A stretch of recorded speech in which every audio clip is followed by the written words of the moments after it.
large epidemiologic cohorts, you can't find them when you try to recruit from an Alzheimer's disease clinic, because there is a tremendous selection bias in who shows up to that clinic. And I'll talk about that more in a minute.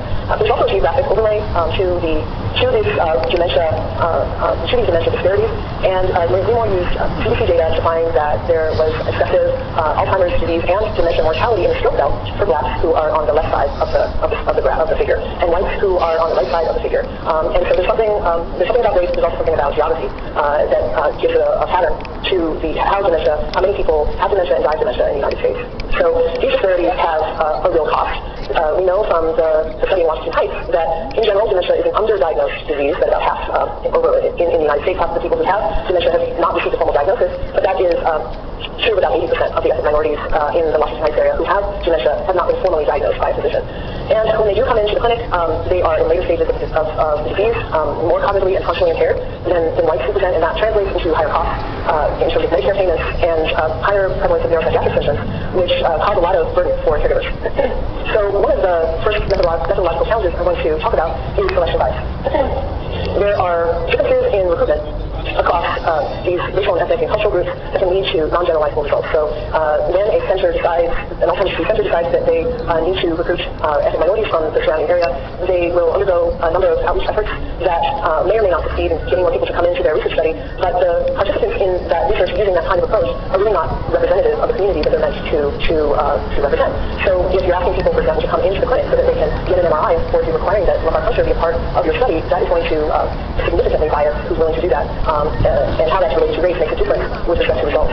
Racial and ethnic minorities are, in general, we know this, even though there's clearly using these representative cohorts, a disparity in who is more likely to have cognitive impairment and dementia, they're less likely to present memory disorders clinics. And so I think now is the time to bring up the danger of making conclusions about how biomarkers, for example, in Alzheimer's disease relate to the clinical syndrome of Alzheimer's disease. These are people who are largely recruited to these clinics, and that is works because there's a research framework that NIA is collaborating with the Alzheimer's Association to develop, and the data that's being used to support that research framework, which takes the clinical syndrome and puts it as in a backseat to the biomarkers on amyloid, tau, and neurodegeneration that are collected via lumbar puncture or neuroimaging, will be the basis of the research diagnosis of Alzheimer's disease according to this research framework. And there are hardly any ethnic minorities in the cohorts that have been used to develop that framework. So I think this is a selection bias is a real danger to the conclusions that we can make about our research. One of the reasons why I think there is a bias in these types of studies is that there's continuing mistrust of research and also a stigma associated with cognitive impairment and dementia in some of the communities that we're hoping to engage and involve. And it's not just about Tuskegee. I heard that in some circles people may think that minority communities are overreacting to the Tuskegee incident. It was such a long time ago and we don't do things that way anymore. Well, even if that's true, people, African Americans, Hispanics, and American Indians continue to experience every day lack of cultural and linguistic competency in the healthcare system, and so it is not something that's past. The source of mistrust of research is here now, and we are responsible for it. There is an impact of the historical medical abuses in the community, but also, as a neuropsychologist, I am aware of the particular areas of research, like the use of IQ tests to support racist beliefs and racist policies about racial superiority that continue to have an impact on whether people are willing to take part in this kind of research. There continue to be intractable disparities despite research in these communities, and I think that makes people doubt whether research can really help them. And as I mentioned before, ongoing experiences of discrimination, little and big, in the medical setting, including lack of access to information. So it's a really two-way street, and I think we're responsible for a lot of the mistrust that's occurring. The other source of bias is the survival bias, and Marie Leemore and her colleagues written very nicely about this, which is that by the time older adults are around for me to study, they have lived longer than many people would on average in their community, and that is related to race, and it is also related to something unmeasured. That hardiness factor is usually some unobserved characteristic that may not have initially been related to race, but once they get older is very much related to race. So that affects the conclusions that I can make about the relationship between my predictors and my outcome, which is dementia. Survival bias is normally studied with, of course, with respect to mortality, but it can occur for any outcome that occurs just once, like dementia. So survival bias was a part in these results that Lord Codney and others looked at in two cohorts, the MINDS cohort, the Midlife in the United States study, and the LICAP cohort, which I described earlier. These are cross-sectional data, and she looked at episodic memory performance, created a harmonized Z-score, even though there were different measures of memory across both studies. She created a harmonized Z-score across groups, across studies, and looked at the magnitude of the disparity across African Americans, who are the dotted lines here, and whites, the solid line here. And you can see that disparity narrows in the older group, regardless of study. So even in MIDAS, where the younger group is less than 57 years old, and the older group is 57 years and older, the survival bias reduces the magnitude of disparity. It's still there, but it reduces that magnitude in the older old. So when we're looking at the relationship between risk factors or even risk factors and outcomes like cognition, we have to take into account that the stage of leveler effect, if there was socioeconomic status as well, that we've just demonstrated it here with race. Now, measurement, actually, in my travels around today, got a number of questions about, well, if you're measuring cognition, aren't those tests biased across race? And are you sure you're measuring the same thing in terms of cognition or cognitive ability in African Americans, Hispanics, and whites? So one of the ways to look at that is with structural equation modeling, some of these more modern psychometric methods. In the LICAP cohort, we looked at our battery. This is your first question, some of the tests that we give, the selective minding test, measures of language like naming and fluency, both phonemic and semantic, visual spatial tests, using pictures, having people draw pictures, and also a sound-making test that's more that's less sensitive to literacy or educational or cultural differences called the color trails. It has a measure of speed. The structure of this the structure of this factor analysis is the same across language, across English and Spanish speech speakers. So the indicators of speed, for example, are similarly related to that latent factor score across English and Spanish speakers. And then the speed factor is similarly related to the other factors equally across language. The one thing that's not invariant across the two groups is that Spanish speakers attain lower scores on the color scales test than do English speakers. So if you're going to use these tests professionally to determine if someone is impaired or not impaired, you need to use normative adjustments, not just for years of education, but also for language and race. So, but this structural equation modeling is one way, and invariance analysis is one way to determine if you are measuring the same thing across groups. We also, I just mentioned the norms, we created norms within LICAP on a robust group of people who were not only, not to mention not functionally impaired at baseline, but also were still functionally independent at a follow-up visit. That's important because some norms for older adults have demented people in the normative cohort. They just are in that preclinical stage or that NCI stage. So you want to have a robust group of norms where you have follow-up data that we've got anybody who's in the preclinical stage. We did that, and when we did that, there were no significant differences in rates of mild cognitive impairment across groups, either with memory impairment or without memory impairment. So how did that add up? Because I just showed you the data where rates of dementia or Alzheimer's disease were higher in the African Americans and Hispanics. And so if you're asking that question, I want you to hold on to that thought carefully. One of the issues in this research is that when you look longitudinally, and this is what I think everyone should be doing, is measuring cognition repeatedly over time, you see that there are big racial differences in intersect. And so we find, these are actual data from LICAP, we find that when you look at the difference with the linear change, it's a little bit depressing because everyone's memory goes down. So if you haven't already noticed that, as you age, it is true, memory goes down. For everyone, regardless of race, ethnicity, or education, it's decreasing. And what we find, though, is that I tried to show you with these brackets what the initial intercept difference between blacks and whites looks like at our later time point. There is a widening. These are the same people followed over time, not different people, because there's no survival bias here like I was showing you before. These are the same people. There's not just an intercept difference, but a slope difference related to race. But what's really impressive is that intercept difference. Maybe the back of the room you can see the slope difference is kind of hard to see. It is much lower magnitude than the intercept difference. So the question that I've been asking is, when do those differences arise? If they're there when I start off following people at age 5, then and the difference is getting wider, when really is that getting set up? And also, if I have any one diagnostic threshold, it's the intercept that matters more than slope. If I have a diagnostic threshold, say for dementia or even NCI at a certain point, people start off lower than it's sooner. So this it's not only telling with respect to why it's important to collect longitudinal data, but also why it's important to examine both intercept and slope and how those relate to any diagnostic threshold that you're setting for the clinical outcomes that we use. Okay, Carl, here's your figure from your paper that talks about the NIH Fair Use Research Framework. And we can talk about later how we make the figure better. But listen to this, right now it's basically a square with a bunch of other squares inside. But the things that the squares have inside are very important, showing that when you're looking at disparities, you need to take not just a life course approach, but also assess different domains of how these fundamental disparity factors get into health or affect health, and there are different levels of analysis. So we have, I think that's the other methodological challenge that I want to point out, which is that we have a number of studies that have collected later life outcomes, cognitive outcomes across race, ethnicity, and some of the other disparity factors that are listed here. But what we don't have often is this comprehensive set of factors, and you don't need to do it all, but you do need to touch on, I think, many of these factors, especially across the life course. And I'll show you why I think that's particularly important. This is a figure from Jeff Martin that's showing that even self-or identified race has a cause prior to birth. Where you were born affects what race you are, or in a way is a determinant of what race you identify as well as history and genetic ancestry. So even when we're talking about ancestry, African ancestry, we have to think about the history of how that occurred in this country and why certain people have more or less African or more or less European ancestry. And a lot of those factors are social factors. So when we look at studies of African or European ancestry, genetic ancestry, keep in mind that not only there is I think that those stand as proxies for social variables, but they were also caused by social factors. So I think the tendency is to think that when you look at genetic ancestry, it's biological, but I think that's not necessarily the case. We have to think carefully about how we're using those variables. So to start off with a discussion of possible biological mediators or pathways through which race affects Alzheimer's disease or later life cognitive function, the work of Adam Brickman has shown that there's a greater burden of white matter hypertensities among African Americans in the LICAP cohort and Hispanics in the LICAP cohort as compared to non-Hispanic whites. And again, you see this this situation where, and here there really is no full effect, there's no interaction between age and race on blood matter hyperintensity burden.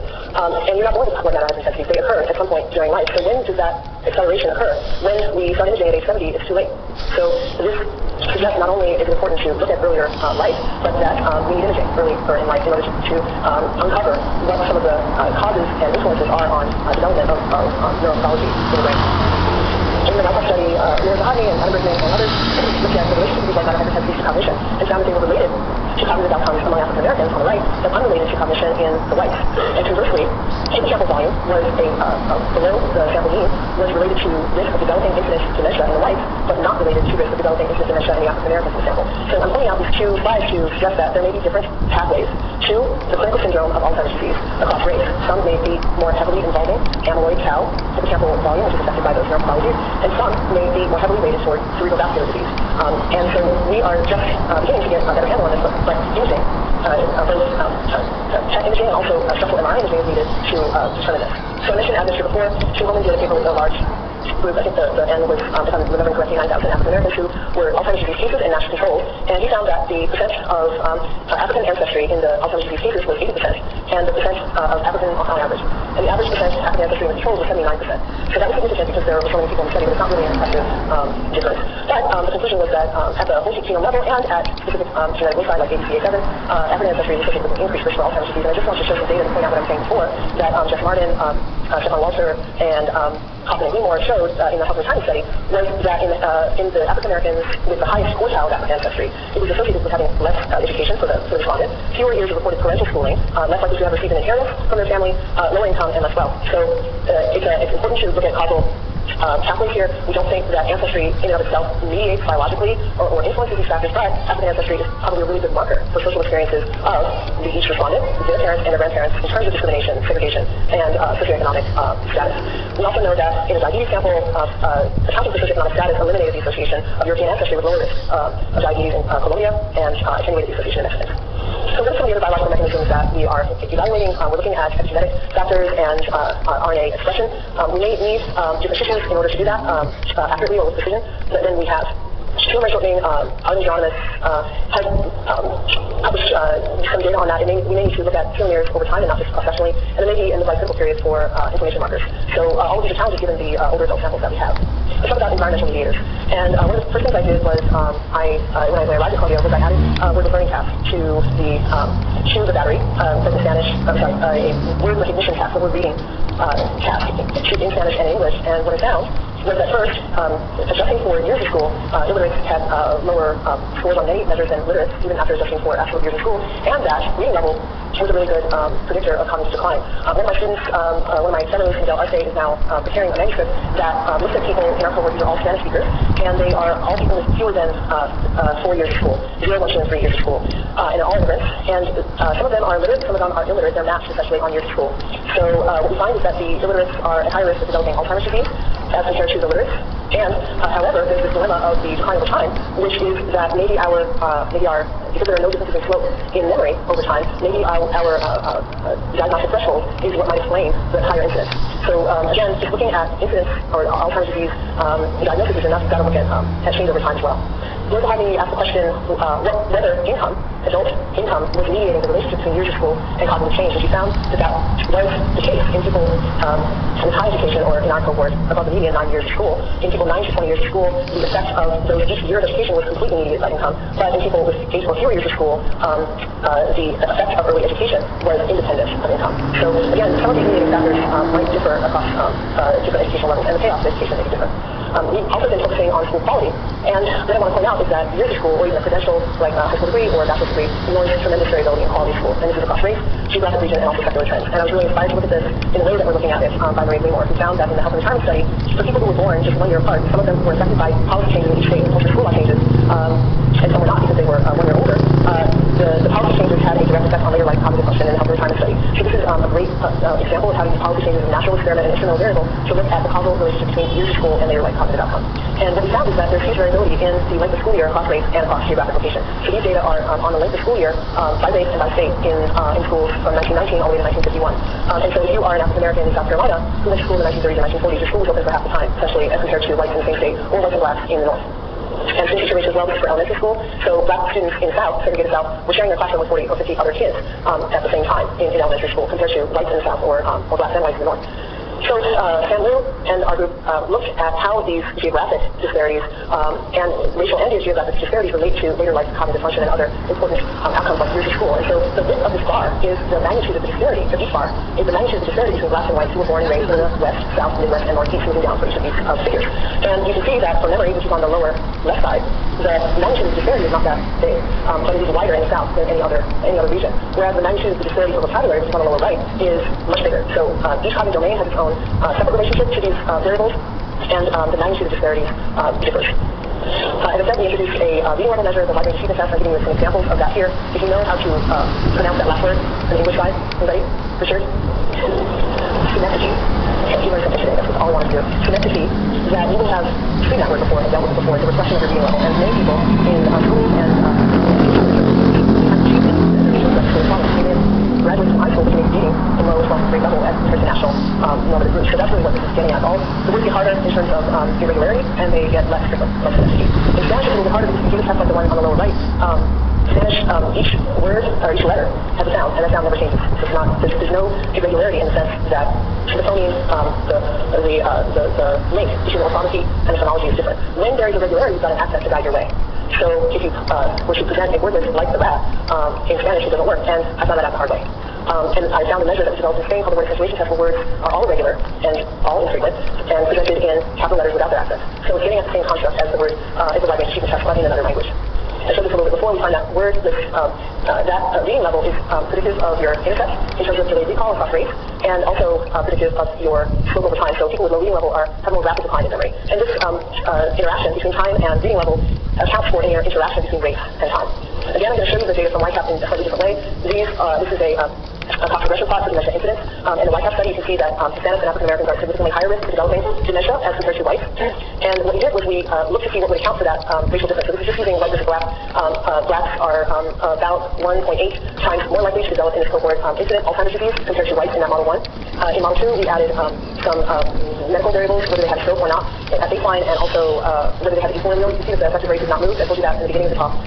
What's adjust for having low education is a significant predictor of who goes on to develop dementia, but it does not account for the race effect. It's not until you get at this reading level measure, which I'm using as a proxy for school quality, that you're able to explain the race difference. So what I'm saying is that in these analyses, the disparities in developing Alzheimer's disease across race are accounted for by this proxy for school quality. If we were to measure the entire educational experience and not just years of education, we would be able to account for these disparities and explain them. And so I think that education is definitely, and the full educational experience is in the pathway. Now, actually this is now published as of last week, this paper looking at the secular changes occurred after those studies on Framingham and Hopper China studies and showing some decreases in incidence in dementia as time goes on. So these are data from the YCAP study. As I told you, there are 3 different cohorts. One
in our evaluation, but there's varying levels of English ability in our cohort. So while all of them were tested in Spanish, we looked at the effect of their English ability, which was validated by giving them that English word reading test. And so the effective age in figure A is quite impressive. People who are older are much more likely to develop Alzheimer's disease than people who are younger. The effect of bilingualism is in figure D. You can see there's barely any separation between these four levels of English fluency among Spanish speakers. So what we found was that there was no lasting effect of bilingualism on risk of developing Alzheimer's disease after adjusting for these other factors. So in conclusion, I want to leave you with the knowledge that there are racial ethnic disparities in Alzheimer's disease and cognitive aging, that these are not attributable solely to assessment bias, but if you do a prevalence sample and looking professionally, that is a major factor in the proper norms, local norms to handle that. The independent effective rate on cognitive function is larger on intercept than on slope, but we do find that African Americans have a more rapid decline than whites. Differences across studies may be attributable to recruitment, selection, and survival bias. So essentially, clinic-based cohorts are not appropriate for disparities research in Alzheimer's disease. You need representative cohorts either of a neighborhood or nationally representative cohorts. There are biological, environmental, and sociocultural mediators of disparities that we have examined. We've found that indicators of school quality explain racial disparities in cognitive function, and that the declining trend of dementia incidence among African Americans appears to be explained by secular increases primarily caused by compulsory school law changes in years of school. And what we need are more studies that are looking to elucidate causal mechanisms for these disparities. I think these studies need to be longitudinal, measure a full component of educational experience, not just years attended, and also burden of neuropathology. Taking a life course perspective is incredibly important in this research, and we have the opportunity to look at some of these national experiments if we tag on to planned interventions on socioeconomic and neighborhood and other interventions. I want to quickly tell you about 3 new studies that I'm involved in. We are recruiting now the offspring of the LICAP cohort, so they are in midlife, and we are designing our studies so that we're using parental Alzheimer's disease status as a factor in recruiting, in comparing the offspring, whether they have a family history of Alzheimer's disease or not, and also when the date of onset. So we've been following their parents over time. We know the date of onset of Alzheimer's disease, and looking to see if the midlife cohort with known parental age status can help us reveal some mechanisms for racial disparities in Alzheimer's disease. I'll talk about Project Talent in a minute, but and also regards. Project Talent took place in 1960s. There were almost 400,000 9 to 12 graders who were assessed, including segregated black schools, and we are finding those people here in the schools that took part in Project Talent across the country. We're finding those people who are now in their 70s and using the data that was collected in 1960 to help us determine what about schools. Was it your peers? Is it the quality of school? Was the neighborhood that the school in? That the school was in? What about education and the quality of education is promoting resilience for people across race, and whether that's moderated by race. Regards is the reason for geographic and racial differences in stroke. It has a ECID component in its newest version. There are a ton of people who participated in Regards, and here they were all administered a cognitive battery over the phone, and I'm really proud to be the co-PI of that study moving forward with George Howard. And what we've done, because Ginny Howard, as a related Ginny and George Howard, she has a ancillary study in which she asked for every school that people attended and every place that they lived throughout their entire life. So as you can imagine, asking older adults to do that is challenging. But once she got the data, we were able to, Maria Gleamore headed up this effort, but we were able to look at the older school data. I showed you a little bit of that at the state level before, but now you can get it at the county level. So this is a state biennial report, and you can see the data that's there for attendance for whites, and it says there on the slide and in the book for Negro schools in 1957. So you take that, you take those data, and you can relate them to your life outcomes. This is a Mississippi public report in Mississippi for black children. There was a child judging contest. Since daring should occupy such a prominent place in Mississippi. And in view of the fact that only a small percentage of the Negro children attend school beyond the elementary grades, something should be done to encourage them to take more serious thought to cattle raising.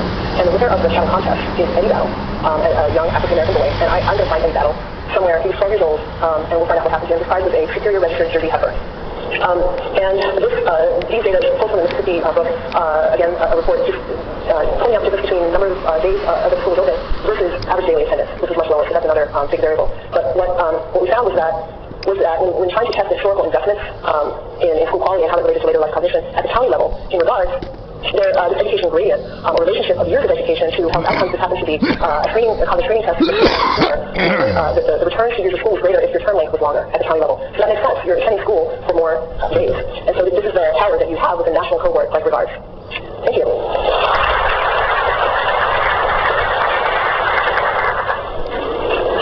I think we have time for a few questions. If you'll go to the microphone, please. And I'm going to take a project of starting off and asking. You made some comments early on about the new research framework for Alzheimer's disease that's being proposed. The objective is to have biological markers that allow identification of subjects who may be on the way to developing Alzheimer's disease before they have symptomatology. And you clearly made the point that selection bias may mean that the biomarkers that are being focused on are not representative of the full population. So if you have opportunity to add things to that, what would you recommend be added to make it a more usable and more generalizable instrument? Well, I think first what I would do is, if we want to identify people who are at higher risk for developing Alzheimer's disease, I think it would add some social and environmental and educational variables to the mix. And I would also add cognitive testing data. Research has shown that even if you are amyloid positive, if you have cognitive test data, your prediction of later development of Alzheimer's disease is much better if you incorporate the cognitive data fully into your prediction model. The other thing that I would add is just data on ethnic minorities, which they don't have.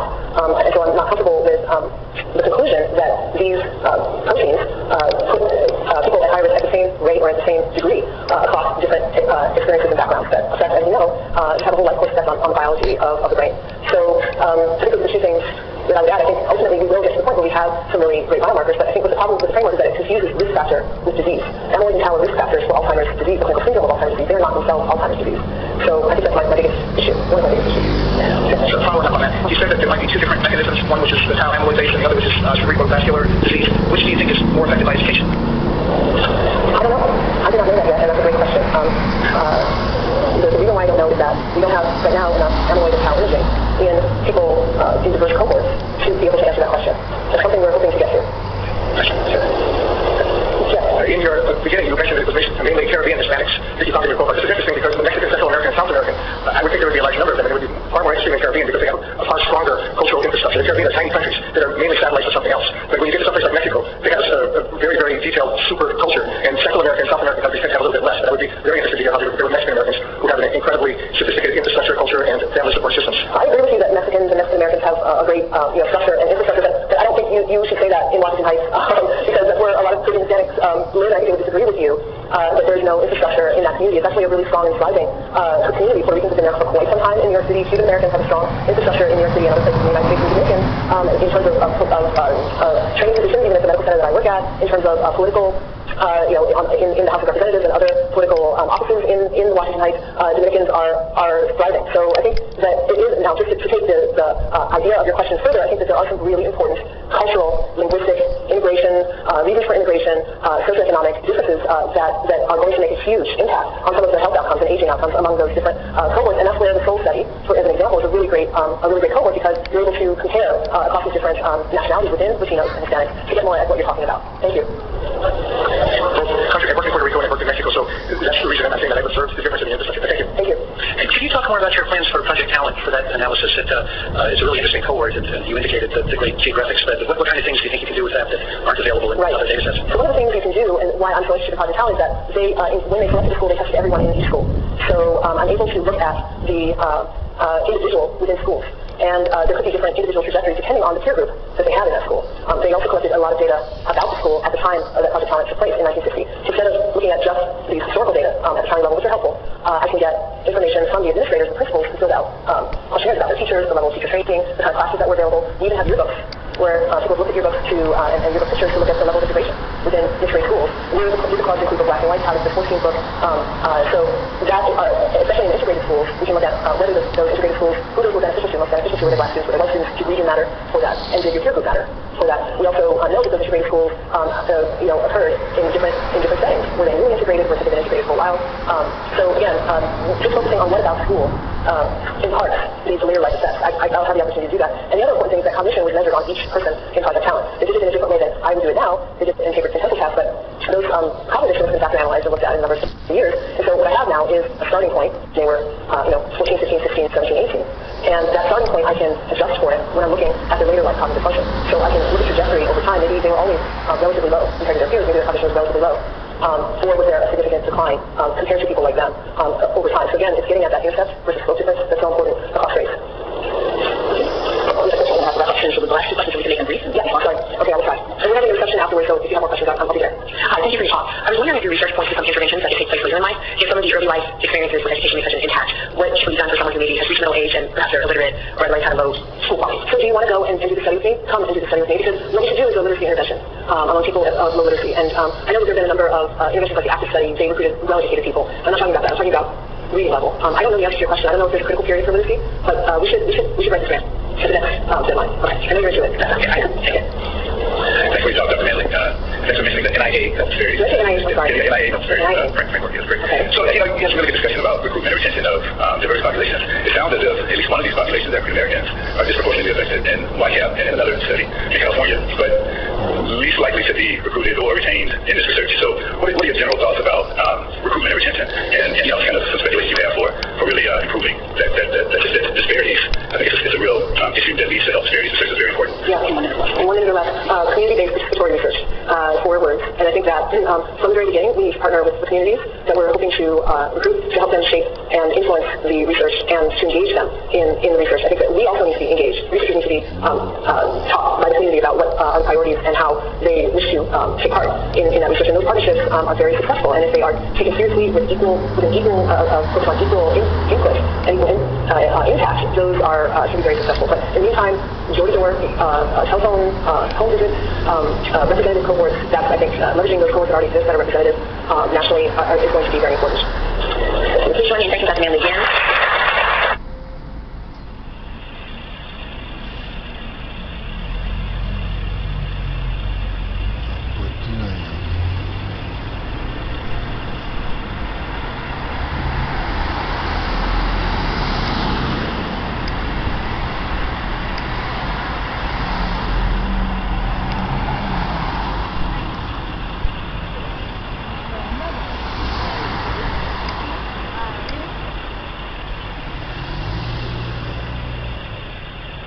I'm Daniel White from NINDS, and it's my honor to introduce today's Walsh speaker. This talk is jointly organized with the Inflammatory Diseases Interest Group, and so if you'll indulge me for just a minute, I want to tell you about that. This group was established in 2015 following the intramural program's long-term planning process to try to bring together the large number of labs on campus that study inflammation as sort of a unifying theme in disease. It currently has support from 7 ICs as well as the Deputy Director of Intramural Research. Mostly it's a speaker series. It has a steering committee from multiple ICs, and there's a listserv, so if any of you want information about the talks that are being organized, please sign up on the list.nih.gov website. This is our lineup for the rest of the 2017-2018 season. We have a lot of great speakers, as you can see, both from NIH and from around the country, and as you see today, from around the world as well, and we've already started planning next year's season as well. Just a reminder that this is the middle talk of 3 somewhat related, fortuitous talks today. I'll be Greg's talk, Michal Schwarz's talk, and then there'll be the IIG seminar at 4:15 in Lipset, Dan Coed speaking there, and as well right after this talk there'll be a reception in the library. So on to Professor Schwarz, Michal Schwarz, who studied chemistry at the Hebrew University of Jerusalem, graduate studies under Michael Fella and Emma Moses at the Weizmann Institute. After a postdoc at the University of Michigan, she returned to Weizmann, where she's been since 1987, the Maurice and Ilsa Katz Professor of Neuroimmunology. Over the years, she's won numerous awards for her work in ophthalmology, spinal cord injury, neuroscience, neuroimmunology, including the 2015 Lundberg Prize for Excellence in Medical Research and the 2017 Rappaport Prize for Excellence in Biomedical Research. She is currently the president of the International Society of Neuroimmunology, and her own scientific journey and ideas are summarized in her 2016 book, Neuroimmunity. Professor Schwarz is one of those people who look at things differently from the way other people do, and of course that's the best way to do science. Her work has long been focused on the interface between the brain and the immune system, as well as normal aging, and that work has really shifted the paradigm in this space. In a series of groundbreaking studies, she and her team showed that both the adaptive and the innate arms of the immune system can contribute not only to disease pathogenesis, but also crucially to repair and plasticity, a concept that she has called protective autoimmunity. As part of this work, she recently demonstrated that the gateway for the peripheral immune system to interact with the brain is not the meninges, as commonly thought, but rather the wispy choroid plexus deep within the ventricular system of the brain, and that dysfunction of this gateway plays a major role in Alzheimer's disease. And it's this work that is the topic of her talk today: systemic immunity protects the mind and immune checkpoint blockade combat Alzheimer's disease. So welcome, Professor Schwarz.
first.